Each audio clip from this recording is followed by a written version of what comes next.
Gas मैं dairy पे अपनी डेयरी पा के दिक्कत हो गई। इस डेयरी पाने के बाद तो डंगर एक भी नहीं हो रखा। तो गैस यहाँ पर पड़ा है गोबर होने के बाद यो बच्ची है, इसके पत्नी क्या खुजली सूरी और ये खुजारी है बछड़ी है।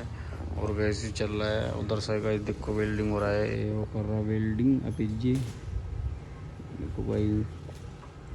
और ये सारे गाय भैंस जितने भी दूध के डंगर A to Z ये बैठे भैंस बिका हुआ यार।